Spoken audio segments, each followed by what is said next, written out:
તો બીજી તરફ પોરબંદરના ચોપાટી ખાતેની સ્પર્ધામાં સ્વિમિંગ કરતી વેળાએ અમદાવાદના એક વૃદ્ધનું હાર્ટ એટેકથી મોત થતા ભારે ગમગીની છવાઈ ગઈ હતી। પોરબંદરમાં શ્રી રામસિંહ સ્વિમિંગ ક્લબ દ્વારા તારીખ 4 અને 5 એમ 2 દિવસની રાષ્ટ્રીય કક્ષાની સમુદ્રી તરણ સ્પર્ધાનું આયોજન કરવામાં આવ્યું છે, જેમાં અમદાવાદ ખાતે રહેતા એલિસભાઈ મોસેસ સલમકર નામના 80 વર્ષના વૃદ્ધ અને તેમનું ગ્રુપ સમુદ્રી તરણ સ્પર્ધામાં ભાગ લેવા માટે આવ્યા હતા। સ્પર્ધા 12:30 કલાકે શરૂ થવાની હતી। તે પૂર્વે એલિસભાઈ મોસેસ સલમકરને આજે સવારના સમયે દરિયામાં સ્વિમિંગ કરી રહ્યા હતા। તે દરમિયાન તેમને દરિયામાં જ હાર્ટ એટેક આવી ગયો હતો। આથી તેમનું તુરંત જ રેસ્ક્યુ કરી અને ચોપાટી ખાતે પ્રાથમિક સારવાર આપવામાં આવી હતી અને ત્યારબાદ તેમને વધુ સારવાર માટે સરકારી હોસ્પિટલ ખાતે ખસેડવામાં આવ્યા હતા, જ્યાં ફરજ પરના તબીબે તેમને મૃત જાહેર કર્યા હતા। આ બનાવને લઈ અને ભારે ગમગીની છવાઈ ગઈ હતી। डॉक्टर रईस पटेल बोलूँ। यहाँ एलिस अंकल हमारा जोड़े जमा छे रेग्युलर स्विमिंग करता था। हमारा स्विमिंग पूल में रेग्युलर था। अहियाँ कॉम्पिटिशन में आया पण आज थोड़ाक माटे एक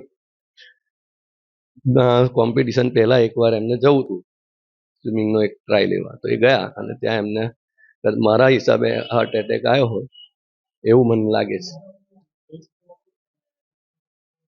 અને એમની એજ 80 વર્ષની હતી। 80 વર્ષ હમણાં જ પૂરા કર્યા અને કોમ્પિટિશનમાં હજુ શરૂઆત નથી થઈ, એટલે અમે તો કોમ્પિટિશન પહેલા જ અમે અમદાવાદથી આવી।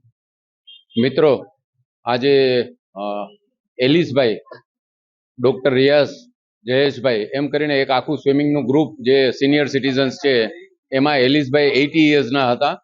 હવે આજે સવારે એ ત્યાં સ્વિમિંગ બધા કરતા હતા, તો એમણે ખાલી આજે કોઈ કોમ્પિટિશન સ્વિમિંગની હતી નહીં। સ્વિમિંગની કોમ્પિટિશન બપોર પછી જ ચાલુ થવાની હતી। એ દરિયામાં ખાલી રિક્રિએશનલ રીતે પડ્યા હતા અને એમને હાર્ટ એટેક આવ્યો અને અહીંયા ભાવસીજી હોસ્પિટલમાં ડેથ ડિક્લેર કરેલા છે। નોર્મલી તો એ લોકો ડૉક્ટર રિયાઝે એમને જેમ જાણ કરી કે 45-50 મિનિટનું કન્ટિન્યુઅસ સ્વિમિંગ પુલમાં સ્વિમ કરતા હતા, પણ આજે કોઈ પણ કારણોસર એમને હાર્ટ એટેક આવી ગયું અને એમની મોટી ઉંમરના લીધે એ કોલેપ્સ થઈ ગયા।